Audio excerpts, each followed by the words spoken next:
अनि त्यो अन्धकारमय राक्षस समुद्रमै नष्ट भयो। भयानक समुद्री आँधीमा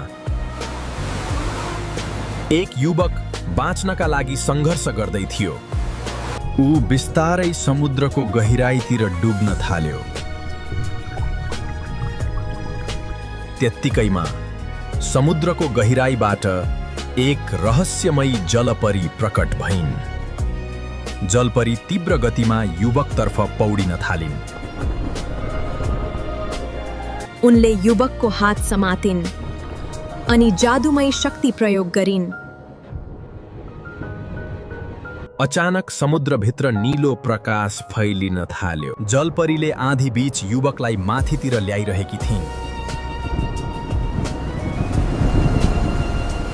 धेरै सङ्घर्षपछि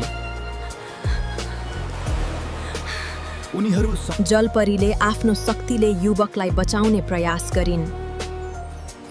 केही बेरपछि युवकको आँखा खुल्यो अनि उसले जलपरीलाई देख्यो।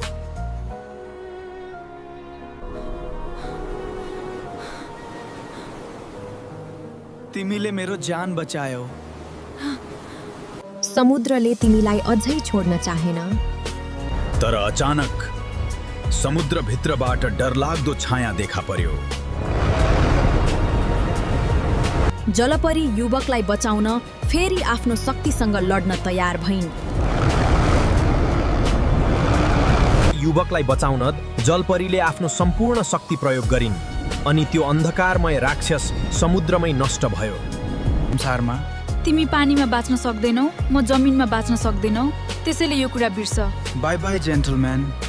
बिहानीको घामसँगै जलपरी समुद्रमा हराइन्। तर युवकले त्यो चमत्कार कहिल्यै बिर्सेन बर।